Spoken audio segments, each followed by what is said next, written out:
Lieutenant Kevin Mason stood at the large window of Earth's space station. His dark blue uniform felt tight around his neck as he watched the alien ships arrive. The ships glowed with strange colors that no human vessel could make. "They're early," said Admiral Susan Reynolds. She walked up beside Kevin, her face showing no emotion. She had dealt with the aliens for 15 years now. She knew what to expect. Kevin nodded. "Yes, ma'am. The Xerillian ship docked 10 minutes ago. The others will arrive within the hour." Susan sighed and straightened her uniform. "Well, let's go meet them. Try not to look upset when they start laughing." Kevin followed her through the clean white hallways of the station. For 30 years, humans had been trying to join the Galactic Confederation. For 30 years, they had been rejected, mocked, and treated like children.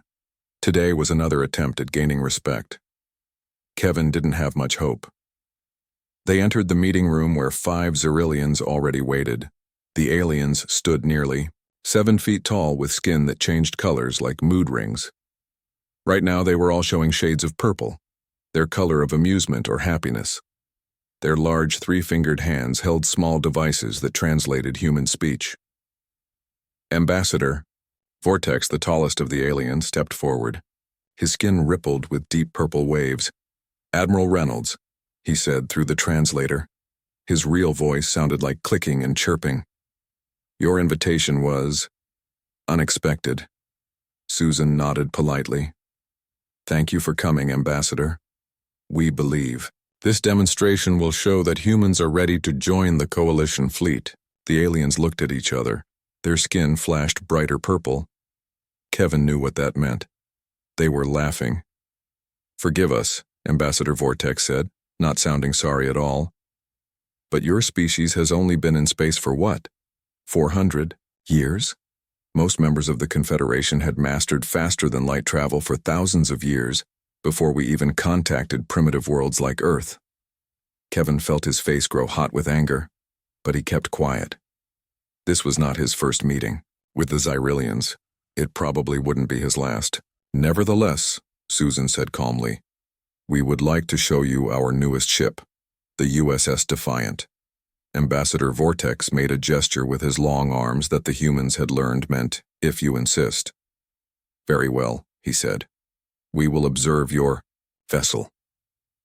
The group moved to the large observation deck. Through the massive windows, they could see Earth below them, beautiful and blue. In the distance, a ship approached. It was the pride of humanity's fleet, the USS Defiant. The ship was sleek and dark, with powerful engines that glowed blue against the blackness of space. "This is our most advanced warship," Susan explained. "It can reach speeds of 1/10 light speed," interrupted one of the other Xerillians. His skin flashed purple again. "How quaint." Ambassador Vortex held up a hand. Now, let the Admiral finish. Please continue." Susan's voice remained steady. "The Defiant has our most advanced weapon systems. Its shields can withstand a small meteorite impact, perhaps," another Xerillian said. They all began to make that chittering sound that humans recognized as laughter. Kevin looked down at his boots, trying to control his temper. How many more years would humans have to endure this treatment? They had come so far in such a short time. From the first rockets to space stations, from the moon to Mars colonies, from Mars to the outer planets. But to the aliens, with their ships that could cross the galaxy in days, humans were just amusing pets trying to do tricks. Dr. Allen Wright, a short man with gray hair and kind eyes, stepped forward. He was the head of xenobiology at NASA, and had studied the Xerillians since first contact. "Ambassador," he said politely, "what would humans need to accomplish to be considered for membership in the Confederation?" Ambassador Vortex's skin shifted to a more serious blue color for a moment. Then it flickered back to purple. "Dr. Wright, your species is simply too young, too undeveloped. Your bodies are too fragile, your minds too slow, your technology too basic."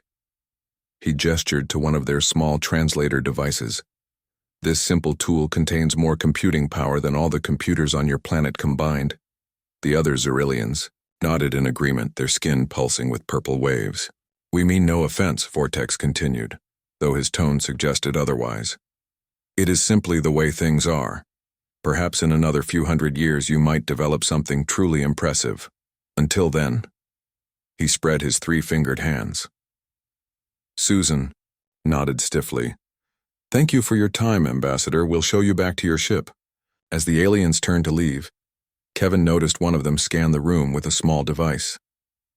The alien quickly put it away when he saw Kevin watching. After the Xyrillians left, Kevin, Susan, and Dr. Wright stayed in the observation room.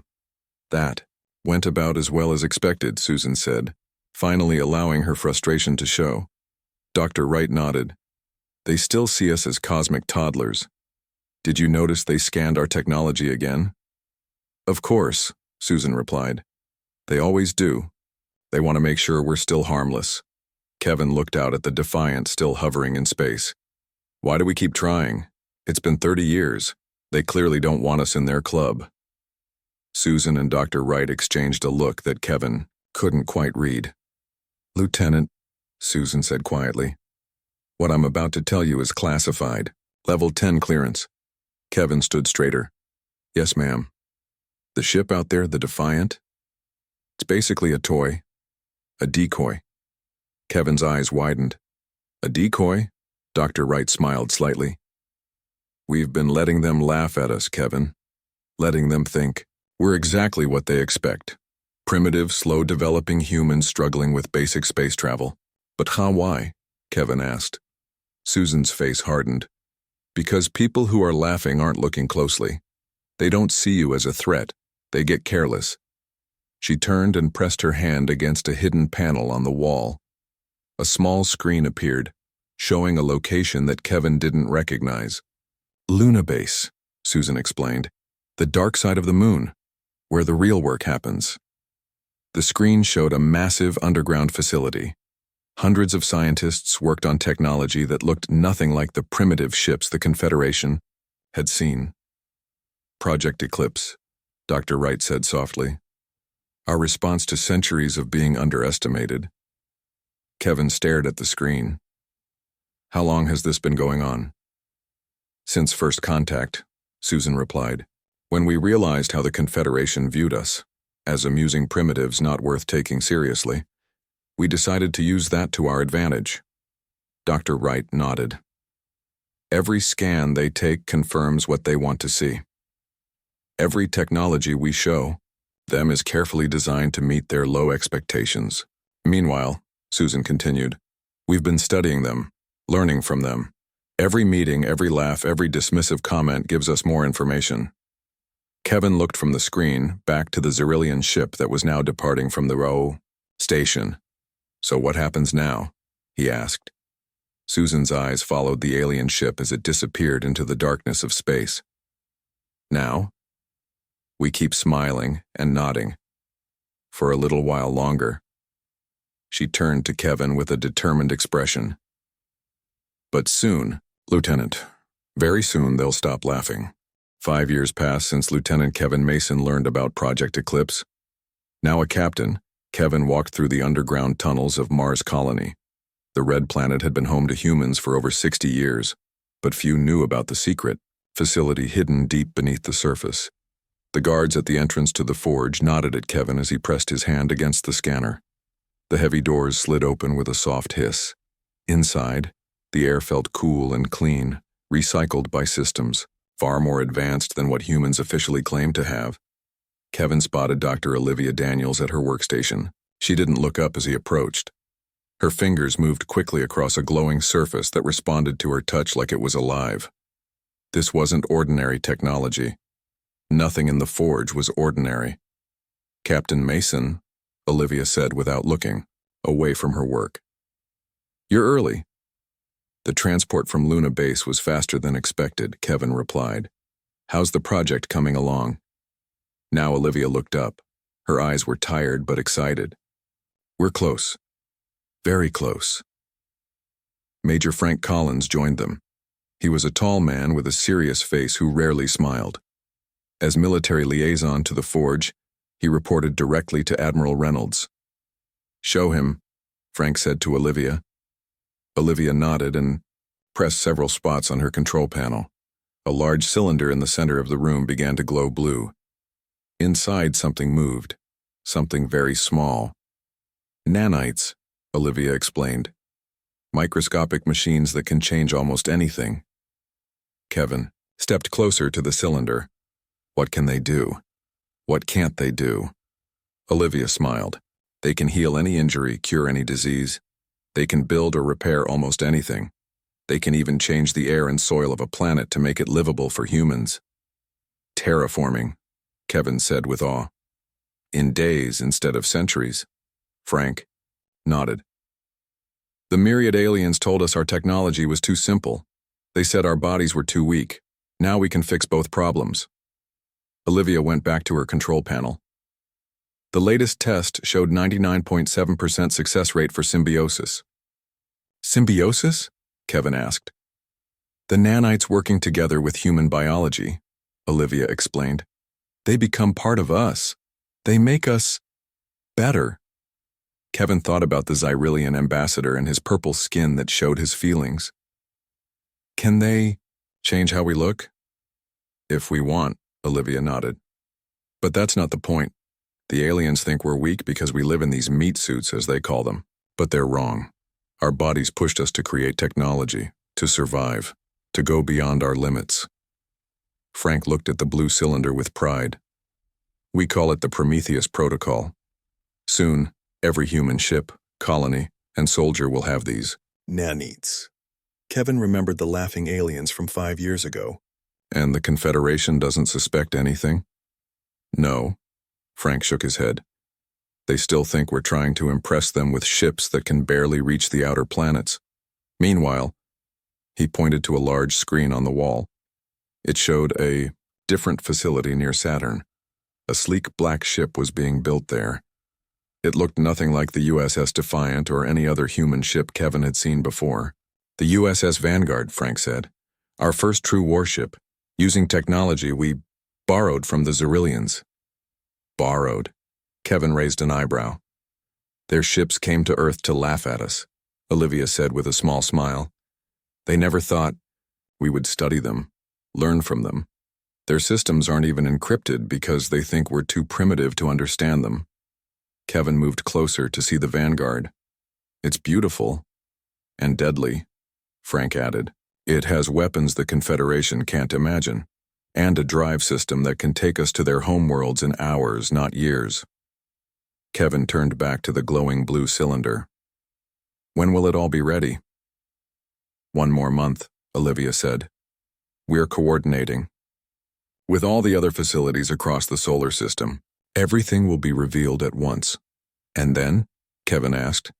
And then, Frank said firmly. We stopped smiling. The next day, Kevin joined Admiral Reynolds on a shuttle to Earth. They were scheduled to meet with another alien delegation. The Vixari, fish-like creatures with glowing fins, had requested a meeting to discuss possible trade agreements. Remember, Susan said as their shuttle approached the space station, act impressed by their technology. Act grateful for any scraps they offer us. Kevin nodded. Yes, ma'am. I've been practicing my amazed primitive human face. Susan almost smiled. 1 more month, Captain. Just 1 more month of their laughter. The meeting with the Vexari went as expected. They showed off their simple trading vessels, which were still far beyond what humans officially had. They offered to trade some basic medical technology for large amounts of Earth's water and minerals. This device, the Vexari ambassador said, holding up a small metal ball, can heal broken bones in just 1 day. Very useful for your fragile species, yes? Kevin looked appropriately impressed and grateful. That's amazing. Our doctors would need weeks to heal the same injury. The Vexari flashed their fins in the way that meant they were amused. Yes, we are happy to help developing species. After the meeting, Kevin and Susan watched the Vexari ship leave. They scan our technology every time, Susan said quietly. Looking for signs of advancement. And finding none, Kevin replied. Because we show them exactly what they expect to see. Susan turned to Kevin. The President has approved the final phase. When you return to Mars, tell them to prepare the demonstration. Kevin felt a surge of excitement. What will we show them first? The Vanguard will take a delegation to Nexus 9, Susan replied. That dead moon they use as a toxic waste dump. We'll terraform it in front of the entire Confederation. Kevin imagined the aliens watching as the poisoned moon transformed into a living world in minutes. Their laughter would stop very quickly. And if they see us as a threat? Kevin asked. Susan's face hardened. They should have thought of that before they spent centuries underestimating us, before they laughed at our primitive ways while taking our resources and giving little in return. She looked out at the stars. No more. The time for playing. Week is over. As Kevin prepared to return to Mars, he thought about how much humanity had accomplished in secret. While alien species laughed, humans had been building, planning, and getting ready. Soon the entire galaxy would learn that the quiet, smiling humans had teeth, very sharp teeth. The grand chamber of the Galactic Confederation was huge. Hundreds of alien species sat in rising circles around a central speaking area. The chamber looked like a giant bowl made of shining white stone. Lights floated in the air with no visible support. The walls changed colors slowly, shifting from blue to green to purple. Ambassador Carl Harrington stood in the center of the chamber. He was a tall man with gray hair and a calm face. Behind him stood General Patricia Nelson, a strong woman with dark skin and many medals on her uniform. 5 other humans waited with them. They all wore the simple blue uniforms of Earth's space agency. Carl looked up at the aliens watching him. Some had many eyes. Some had no eyes at all. Some were tall and thin. Others were short and wide. Some looked almost human. Others looked like nothing Carl had ever seen before. A large, round alien with 7 brains floating in its clear body spoke first. This was the Galactic Mediator, the leader of the Confederation. This council recognizes the human delegation, the Mediator said, its voice somehow coming from all around the chamber. Carl nodded. Esteemed members of the Confederation, thank you for agreeing to this special meeting.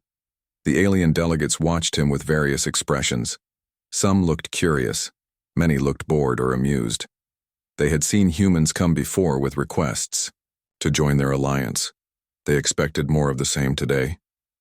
For 300 years, Carl continued, humanity has requested full membership in your alliance. For 300 years we have been denied, mocked, and underestimated. A ripple of color passed through many of the alien delegates. The Xyrillians in the 3rd row turned purple with amusement. The Vexari flashed their glowing fins. The Krith made their barking laugh sound. Carl showed no reaction to their laughter. Today we are not asking for membership. Today we are offering an alliance on equal terms. Now the entire chamber filled with alien laughter and sounds of disbelief. The Xyrillian ambassador, Vortex, stood up. Equal terms?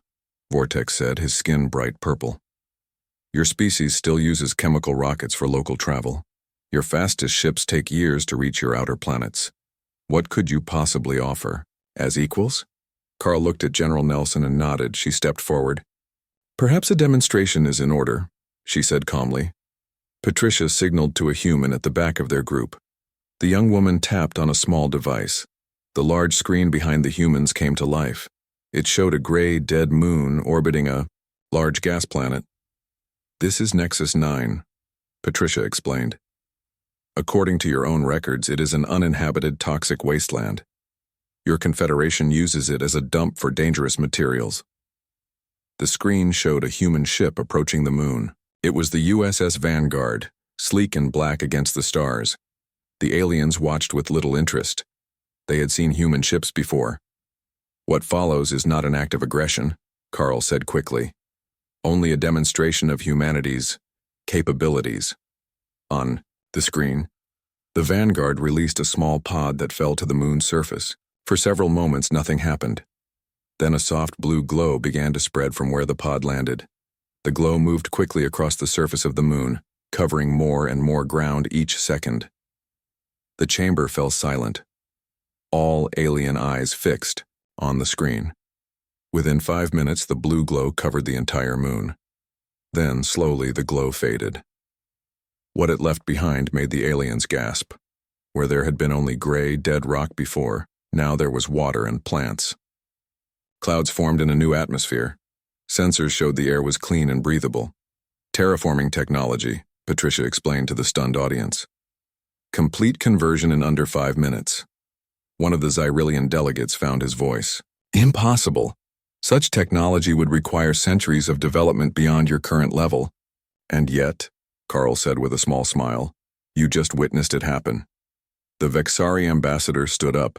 His fins flashed with distress, not amusement. This must be a trick, a false recording. The coordinates of Nexus 9 are in your systems, Patricia replied. Send your own ships to verify our demonstration, but first allow us to show you more.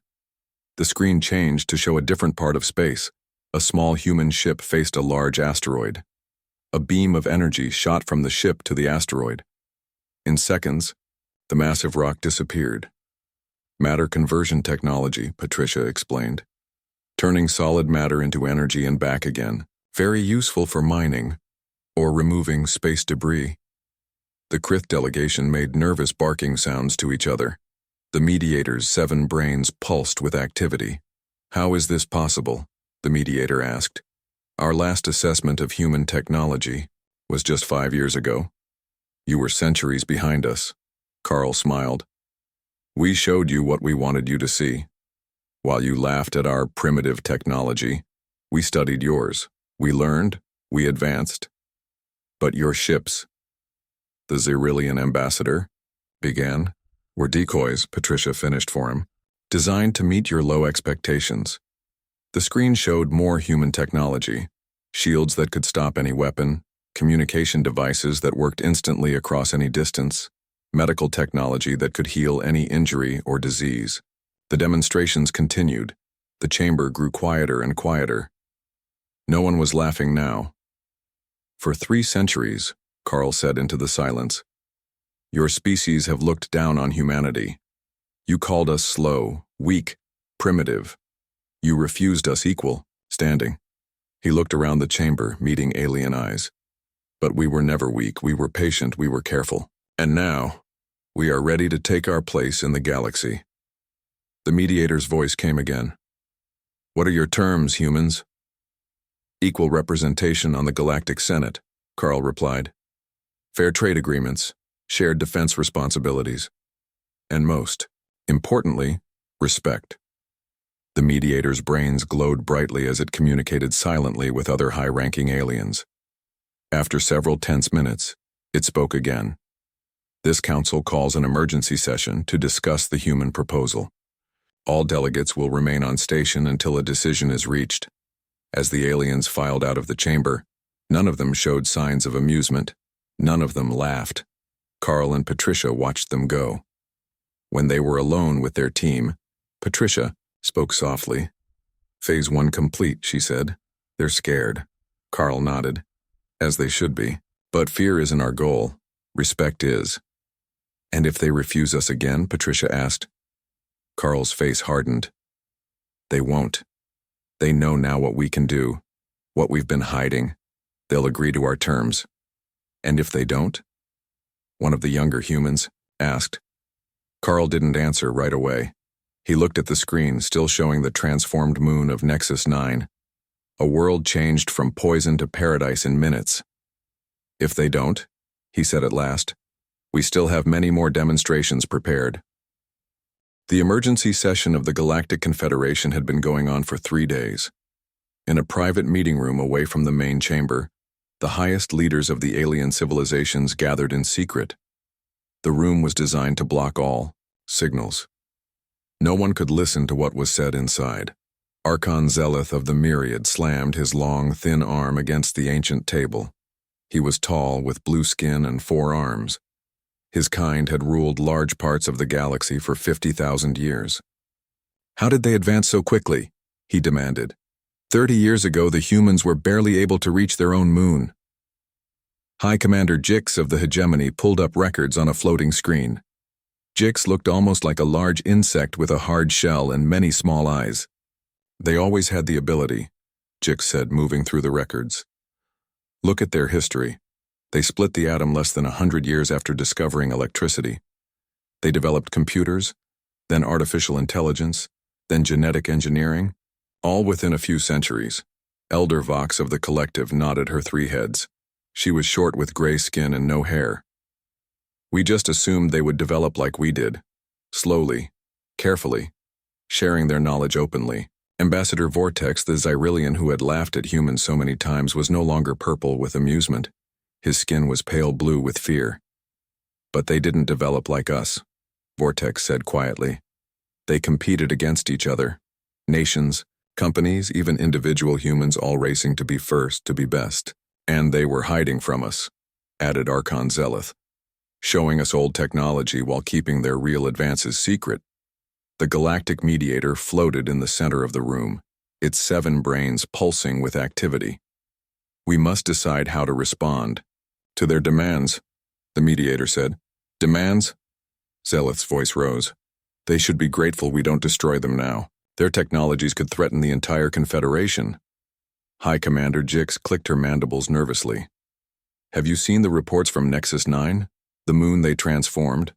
Our scientists say the terraforming is perfect, better than anything we can do. And it happened in minutes, not centuries. Their shield technology is beyond anything we have, added Elder Vox. Our weapons cannot penetrate it. Vortex's skin turned an even paler blue. And their matter conversion beam, it could turn any of our worlds to dust. The room fell silent as they all considered this. The humans have not acted aggressively, the mediator said at last. They have had these technologies for years, perhaps decades. They could have attacked us at any time. Instead, they ask for equal standing. Equal standing. Zeleth said the words like they tasted bad. After thousands of years ruling the stars, we must treat these newcomers as equals. I see no alternative, the mediator replied. Unless you wish to test their weapons against ours? No one spoke. None of them wanted that. Meanwhile, in another part of the station, the human delegation waited. They had their own private room, though not as grand as the one given to the Confederation leaders. Captain Kevin Mason had joined the delegation that morning, bringing news from Earth. He sat with Ambassador Carl Harrington and General Patricia Nelson. The President sends her regards, Kevin said, and asks for an update. Carl looked tired but pleased. The Confederation is scared. They've been meeting for 3 days now. Patricia nodded. Our sensors show increased activity around their homeworlds. They're preparing for possible conflict. Do they really think we would attack them? Kevin asked. Carl shrugged. They judge us by their own standards. If they had our technology and we had treated them as they treated us, they would attack. A soft tone sounded, and the door to their room slid open. A small alien with 6 legs entered. It was a Raxil, one of the messenger species that served the Confederation.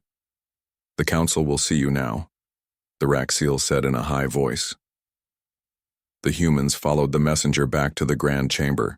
This time, only the highest leaders of each species were present. The room felt tense and quiet. No one was laughing. The mediator spoke first. The Galactic Confederation has considered the human proposal. Carl stepped forward. And your answer?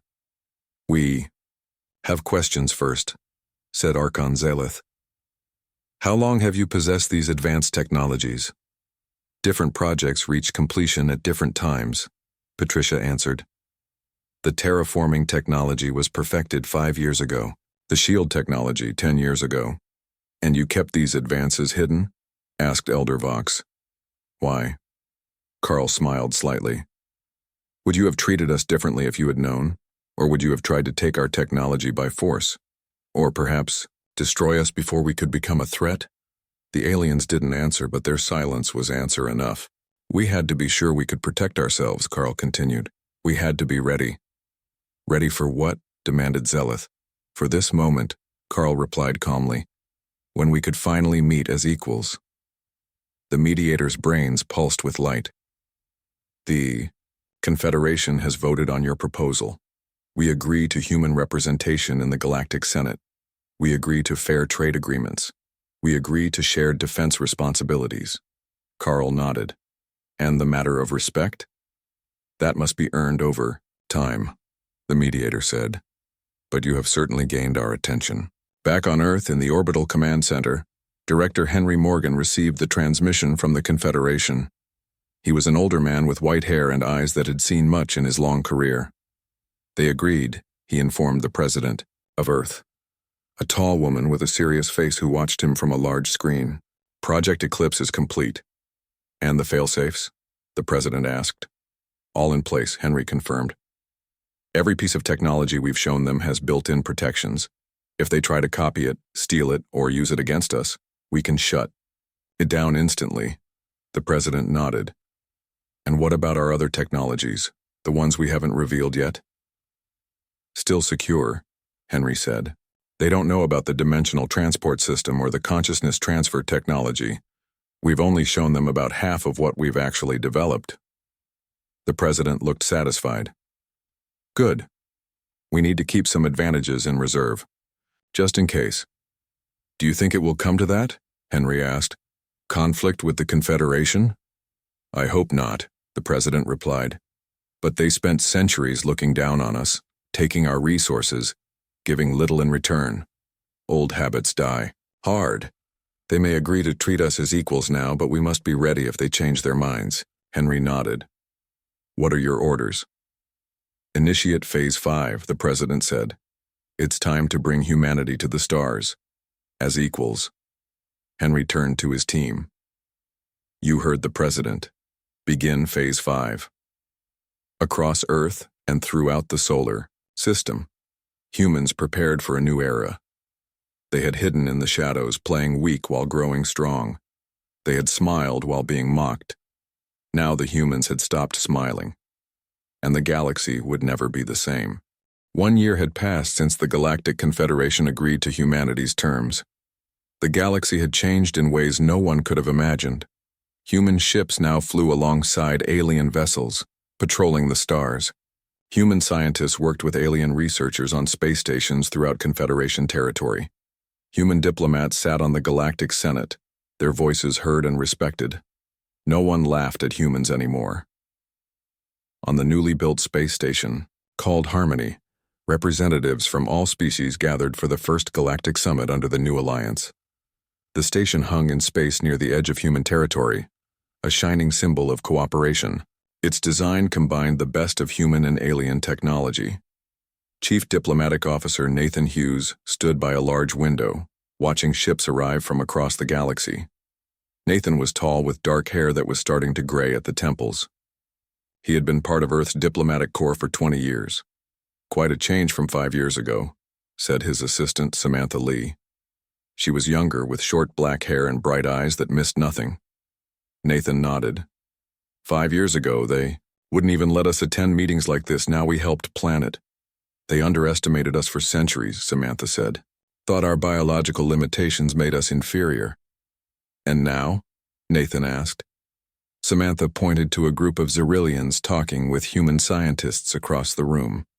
Their skin showed no purple of amusement, only the deep green of respect.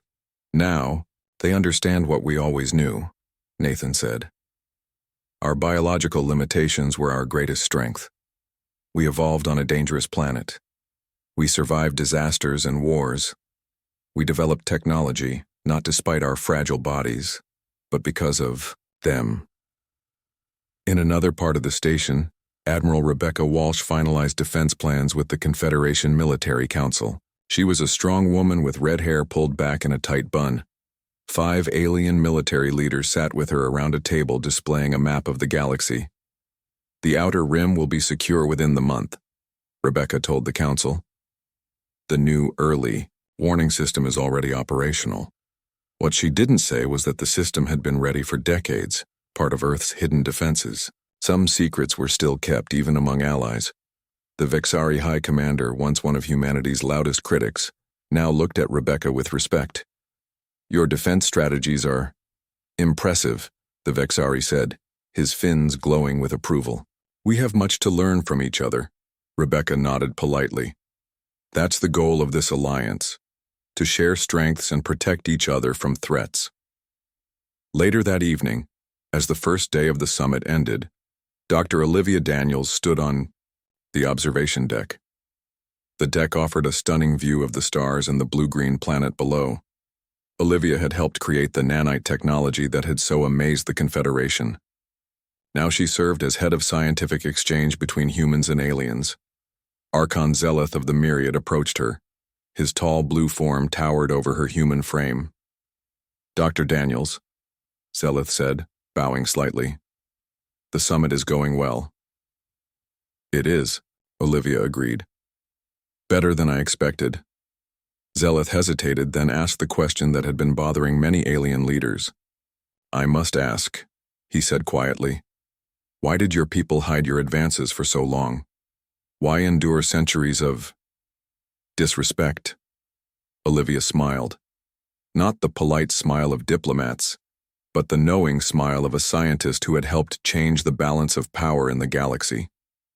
"When you're underestimated," she replied, "you have the advantage of surprise." What she didn't say was that humanity had made its greatest advances by studying the very aliens who mocked them. Every diplomatic visit, every trade meeting, every cultural exchange had been a chance to learn, to gather information, to understand alien technology. For centuries, the Confederation had laughed at humans, never realizing they were giving away their secrets to a species that had turned caution and competition into art forms. Captain Kevin Mason, now in charge of the human security team on Harmony Station, joined them on the deck. "Beautiful view," he said, looking out at the stars. "Indeed," agreed Zeleth. "Your species has accomplished much in a short time, from primitive space travel to this." He gestured at the station around them. Kevin smiled slightly. "We had good teachers, even if they didn't know they were teaching." Zeleth's skin rippled with a color that humans had learned meant embarrassment. "We were arrogant," the Archon admitted. "We saw your short lives and fragile bodies and assumed you could never match our achievements." "A reasonable assumption," Olivia said, "based on your experience with other species. But humans are different." "Yes," Zeleth agreed. "We understand that now." Back on Earth in the presidential office, the president met with Director Henry Morgan. They reviewed reports from the summit. "All signs are positive," Henry reported. "The alliance is holding. The technology exchanges are proceeding as planned." "And our hidden technologies?" the president asked. "Still secure," Henry confirmed. "We continue to develop new advances. The dimensional transport system will be ready for testing next month." The president looked satisfied. "Good. I hope we never need to use our more extreme technologies. But I sleep better knowing we have them."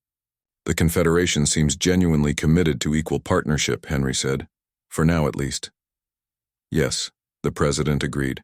"For now. But we must remember the lessons of the past. Trust, but verify. Be friendly, but prepared. Always." Henry nodded. In the following weeks, the Galactic Summit produced new agreements that would change life throughout the galaxy. Human medical technology would help billions of alien beings. Alien knowledge would help humans explore further into space than ever before. On the final day of the summit, Ambassador Carl Harrington addressed the gathered delegates. "A year ago," he said, "I stood before the Confederation and asked for respect. Today, I stand before you as an equal partner in our shared future." He looked around at the aliens who had once laughed at his kind. Now they listened. Now they respected. "For centuries you looked at humanity and saw only our limitations," Carl continued. "But limitations breed innovation. Challenges create strength. In trying to overcome our weaknesses, we found our greatest power."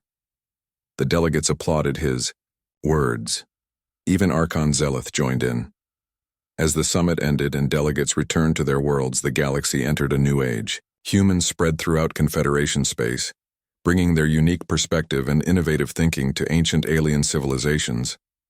The species that had once laughed at humans now sought their advice, their technology, their friendship.